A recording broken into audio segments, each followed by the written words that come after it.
काली माता के साथ अ, काले जादू को जोड़ा तो जाता बहुत है लोग ऐसा। एसोसिएट करते हैं काली माता को। नहीं, वो सही एसोसिएट करते हैं, उसमें कोई प्रॉब्लम नहीं है। Black magic black magic, destroyer है वो, जो ब्लैक मैजिक की डिस्ट्रॉयर है। हाँ, मतलब ब्लैक मैजिक की सर्वे सर्वा काली माँ को माना गया है, और जितने भी ऐसे लोग हैं जो ब्लैक मैजिक प्रैक्टिस करते हैं, वो काली माँ की आराधना ज़रूर करते हैं।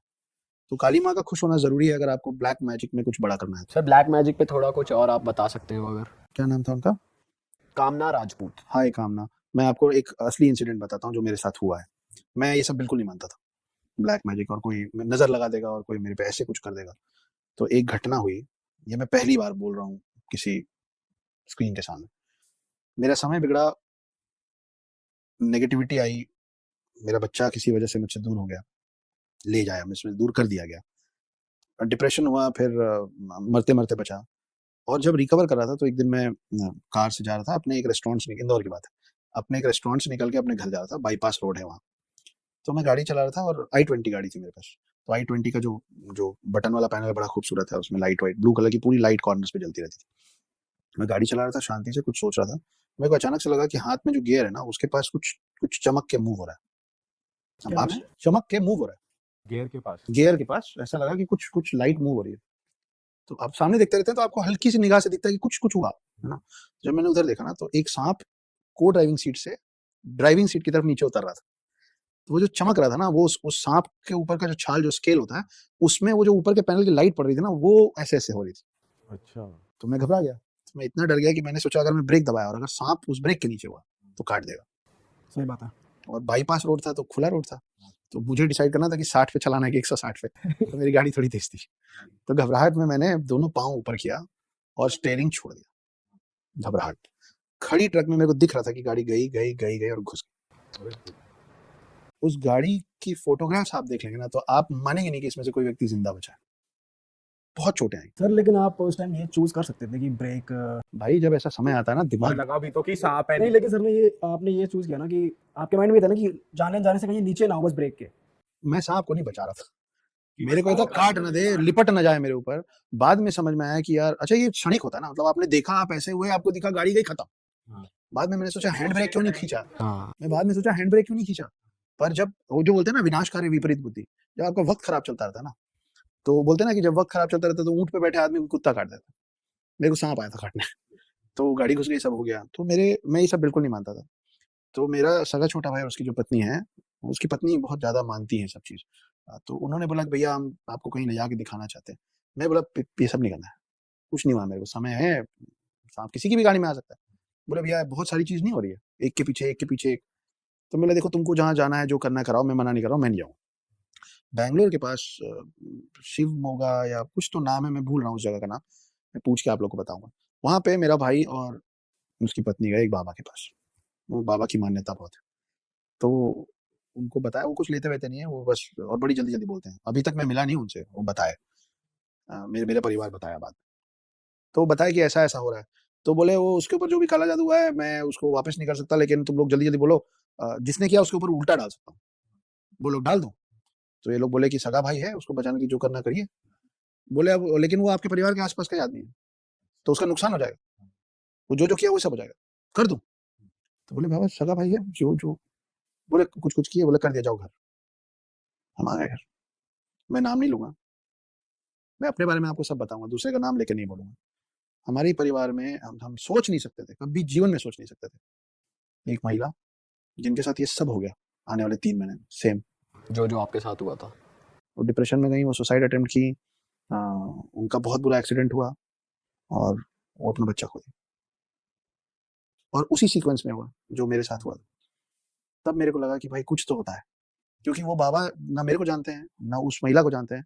उन्होंने सिर्फ ये बोला था कि तुम्हारे परिवार के आसपास का एक इंसान है और मैं उस तुम्हारे ऊपर से हटा नहीं सकता हूँ, उसको मैं रिवर्स भेज दूंगा, तो तुमको पता चल जाएगा, जिसके साथ ये सब होगा ना समझ जाना वही है। तो ये बहुत बड़ा कोइंसिडेंस नहीं, इतना बड़ा कोइंसिडेंस नहीं हो सकता कि वही सब आपके साथ हो गया। तो ब्लैक मैजिक होता है। अब आप इस ब्लैक मैजिक को अच्छा बोलेंगे या बुरा, मेरे लिए तो अच्छा हुआ ना। तो आप किसी का बुरा नहीं करेंगे तो ब्लैक मैजिक की भी अपनी लिमिटेशंस हैं।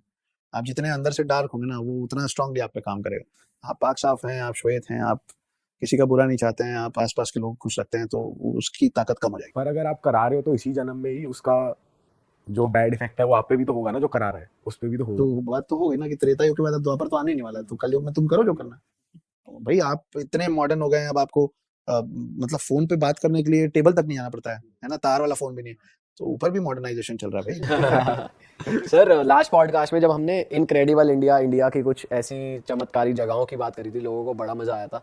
मैं चाहता हूँ कि आप अपने एक्सपीरियंस से कुछ और ऐसी जगहों के बारे में जो आपने बताया था कि काफ़ी अननेचुरल चीज़ें हुई थी कि शिवलिंग का साइज अपने आप बढ़ता चला गया था एक एरिया में, और हनुमान जी की मूर्ति भी एक पेड़ में। और इंडिया में ही नहीं सर, इंडिया के बाहर भी जो हमारे भगवान है गणेश जी, इन सब की भी मूर्तियां इंडिया के बाहर अफ्रीका की तरफ। बिल्कुल है, कंबोडिया से लेके पूरी दुनिया में हमारी छाप पड़ी हुई है आज तक। तो सर मैं चाहता हूँ आप कुछ अपने एक्सपीरियंस जो आपने खुद देखा हो, किया हो। एक बहुत ही रिसेंट 1 महीने के अंदर में एक बड़ी इंटरेस्टिंग सी चीज हुई है, एकदम नई है मेरे लिए। मैंने उसका एक वीडियो भी बनाया था पर मैं उसको डालना भूल गया। कोई नहीं, यहाँ पे इसकी वीडियो डल जाएगी। तो मम्मी सुने हो ना, तो हमको ये मालूम है ना कि मम्मी मतलब यूरोप, इजिप्ट, मम्मी मतलब इजिप्ट। इजिप्ट, मम्मी मतलब इजिप्ट। तो हम अभी मैं और मेरी पत्नी स्पीति वैली गए थे घूमने। तो वहां पे आपको पता है भारत में एक मम्मी है, भारत में एक मम्मी है और वो इकलौती मम्मी है भारत की, स्पीति में बहुत ही ऊपर में। और मैं उसकी तस्वीरें खींचा हूँ, मैं उसका वीडियो बनाया, मैं आपको भी दिखाऊंगा और मैं दे भी दूंगा, आपको डालना हो तो डाल दीजिएगा। तो हम वहाँ गए, किसी ने बोला कि वहाँ फलानी जगह मम्मी है। हाँ, मैं बोला मदर्स डे भी अभी अभी निकला, मैं मिल भी नहीं पा रहा हूँ, चलिए मिलाते हैं, मजाक में ले रहा था। मैं वहाँ गया, वो सच में मम्मी है। वो बैठे पोज में, मम्मी सुन के क्या लगता है, लेटा हुआ, लेटी हुई, पट्टी बंदी। पट्टी बंधी हुई लेटी हुई। मैंने बैठी हुई मम्मी देखी भाई, अब भी। ये बात है 16 ऑफ मई की, अब भी। तो फिर पता चला, उनकी पूरी कहानी पता चली कि वो बौद्ध भिक्षुक थी, और वो, उनका नाम ऐसा है कि मेरे को समझ नहीं आया मेल है कि फीमेल, सॉरी, मेरे को लगा कि नाम से ऐसा लगा शायद फीमेल है। तो वो समाधि ली, वो जो शख्स थे उन्होंने समाधि ली, और वो पता नहीं कहाँ, मतलब किसी को पता भी नहीं था। 1975 में स्पीति में एक बहुत बड़ा भूकंप आया। तो जब भूकंप आया तो आर्मी वाले उस जगह को ठीक कर रहे थे, मलबा वलबा हटाना और सतह प्लेन करना, उसमें ये मम्मी निकली। क्रेजी सर, मजा आ गया सर सर। भी बहुत बढ़िया बातें निकल गई। मजा आया सर, आपके साथ बात करके हमेशा मजा ही आता है। कभी कभी तो मैं सोचता हूँ कि क्या आप बचपन से ही ऐसे थे, या कुछ मतलब आपकी फैमिली में ऐसी ही बातें होती थी फादर से मदर से, या कैसे आप इतने ज्ञान की तरफ चल पड़े? क्या फादर के साथ आपका कैसा रिलेशन था आपके? यार मेरे पिता आज भी मेरे बेस्ट फ्रेंड हैं, हम लोग सबसे अच्छे दोस्त हैं। और क्योंकि मैं हॉस्टल में पढ़ता था, तो और हम लोग होटल इंडस्ट्री से आते हैं, तो पिता पिता ही होते हैं, है ना। आपके उनसे संबंध जैसे भी हो, मेरे मधुर हैं, कुछ के नहीं होंगे, कुछ के फादर स्ट्रिक्ट होते हैं, लेकिन हर पिता को ना पता होता है कि उसका पुत्र कौन है, उसका बेटा क्या है, क्या कर सकता है, क्या नहीं कर सकता है, क्योंकि वो सब कर चुका है ना, इसीलिए तो वो पिता सही बात है ना। तो अगर पिता पीता है तो फिर बेटा पिएगा क्योंकि चीता तो पीता ही है ना। तो पिता चीता ही होता है। तो मैं हॉस्टल में पढ़ता था, तो मेरे पिता, मैं हॉस्टल से छुट्टियों में आया हुआ था, 9th क्लास की बात है। मेरे फादर बोले कि आओ बैठो जरा शाम को, तो बैठा, जी डैड। अब उस समय भी जो, हाँ डैड, मस्ती वाला ही रिलेशनशिप। और उन्होंने ड्रिंक रखी सामने, अब ड्रिंक की डिटेलिंग में मैं नहीं जाऊंगा। बोले आज हम दोनों ड्रिंक करें। मैं बोला मैं नहीं पीता हूँ। बोले हाँ मुझे पता है आप नहीं पीते हैं, लेकिन आने वाले समय में आप जरूर पिए और आप हॉस्टल में रहते हैं, तो हॉस्टल में किसी एक दिन अचानक से होगा आपके साथ। पर आपने सच में नहीं पी थी उससे पहले? नहीं पी थी। Ninth. I am one of those very rare proud people जिसने पहली बार शराब अपने फादर के साथ पिए। लोग अंतिम दिन तक नहीं पी पाते, कि पता है कि पापा भी पीते हैं। कुछ लोग अक्सर बाहर पी के कुछ टाइम बाद फिर पापा के साथ कंफर्टेबल हो जाते हैं, लेकिन आपने शुरुआत ही फादर साहब से। पहला मेरा सबसे अच्छा दोस्त और मेरे ड्रिंक के पहले साथी, और हम वो आज तक हमारे बीच में चलता आ रहा है। मैं रोज वाला नहीं हूँ, पर उनके साथ होता हूँ, कोई त्योहार, तीज त्योहार होती है। जब मैं 30 त्योहार बोल रहा हूँ, तो जन्मदिन, एनिवर्सरी, ऐसा नहीं कि दिवाली में बैठ गए ऐसा। तो हम साथ में बैठते हैं, हम पीते हैं। तो उन्होंने बोला कि किसी भी एक दिन अचानक ना हॉस्टल में ये माहौल बनेगा, तुमको ये पता होना चाहिए कि तुम क्या पी रहे हो, तुमको कितनी पीनी है, तुमको कहाँ रुकना है। अच्छा। तो वो भी एक सीख के तौर पे दिया गया था, और वो काम भी आई।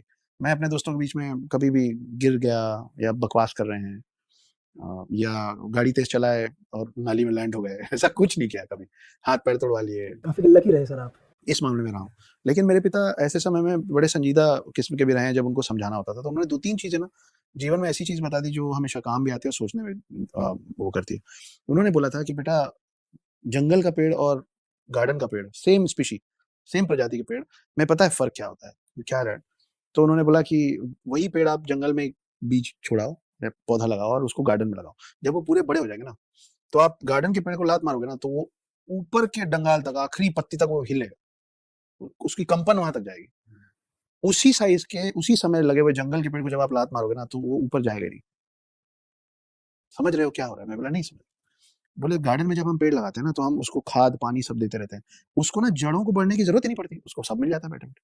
तो जब आप उसको झटका देते हो ना तो उसके पास नीचे अंदर अब्सॉर्ब करने के लिए कुछ है ही नहीं, वो अंदर से इतना सा है। तो वो उसके चेहरे पे और उसके पूरे शरीर पे दिखता है जब जब तकलीफ पड़ती है उसको। वहीं जो जंगल का पेड़ है जब आप उसको लात मारते हो ना, वो खुद पानी और खाद की तलाश में ऐसे भी फैला है और ऐसे भी फैला है। वो सब अंदर उतार लेता है और बाहर कुछ नहीं दिखता। तो वो ज़्यादा स्ट्रॉन्ग है। तो हम आपको सब दे रहे हैं लेकिन हम बिल्कुल नहीं चाहते हैं कि आप गार्डन के पेड़ बन जाओ। इसलिए हॉस्टल जाओ, उसके बाद इंदौर जाओ, फिर झेलो, लड़ो, खुद बनो। वो जो सीख थी कि गार्डन का पेड़ नहीं जंगल का पेड़ बनना है, वो एक बहुत बड़ा कारण है कि वो सुसाइड और डिप्रेशन के बाद भी वापस से फिर से खड़े हो पाए। दूसरा हमारे पिता जिस दिन हमको पूरा अपना राजपाट काम-काज दे रहे थे, तो उन्होंने बोला बेटा अगर मैंने ₹1 से शुरू किया था मान लो और ये जो मैं पूरा एक साथ बढ़ा रहा हूँ, 60-65 लाख रुपए थे उस समय। ये जो मैं पूरा बढ़ा रहा हूँ अब आप सँभालो, मैं 22 साल का था। तो अगर आपको लगता है कि मैंने ₹1 से शुरू किया था और ये जो मैं आपकी तरफ बढ़ा रहा हूँ ये ₹100 है। मैं चाहता हूँ कि आप अपने पूरे जीवन में ना 100 में कितने शून्य होते हैं? मैंने बोला 2। मैं चाहता हूँ ना आप अपने पूरे जीवन में बस इसके आगे 1 शून्य लगा लोगे ना मैं सोचूँगा कि पूत सपूत तो क्या धन संचय और पूत कपूत तो क्या धन संचय। तो मैं मन में सोचा कि एक ही ज़ीरो तो लगाना है, कर ही लेंगे। फिर डैड बोले रुको ज़रा सब्र करो। तो फिर उन्होंने बोला कि 1 शून्य 100 में 1 शून्य बढ़ाने के लिए ना आपको 900 गुना मेहनत करनी पड़ेगी। तो मैंने बोला मैथमेटिक्स को ऐसे तो देखा ही नहीं था कभी।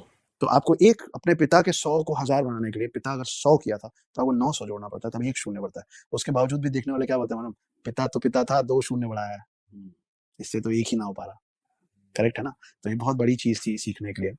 और तीसरी और सबसे खूबसूरत बात पिता ने बोली थी कि बेटा वो जो घोड़ा बग्गी होती है ना, उसमें जो घोड़ा बग्गी चलाता होता है, बाकी लोग क्या मखमल के टाट पे पीछे बैठे रहते हैं टेंट के अंदर। उनको ना ये चलाने वाले से बड़ी कोफ्त होती है, बड़ी चिड़चिड़ाहट होती है। क्यों? बोले उनको क्या लगता है ना कि इसके मज़े हैं, जब चाहे रोक दे, जब चाहे मोड़ दे, जिधर ले जाए, है ना? हम तो डिसीजन मेकिंग तो हमारे हाथ में है ही नहीं, हम तो कुछ कर ही नहीं पा रहे हैं। हम तो बस बैठे हुए हैं, ये डायरेक्ट कर रहा है। वो अंदर बैठे वालों को ना ये बात समझ में नहीं आती होती है कि वो जो चला रहा होता है ना, उस घोड़ा बग्गी चलाने वाले के पीछे बैक रेस्ट नहीं होता है, तो उसकी पीठ दुखती है।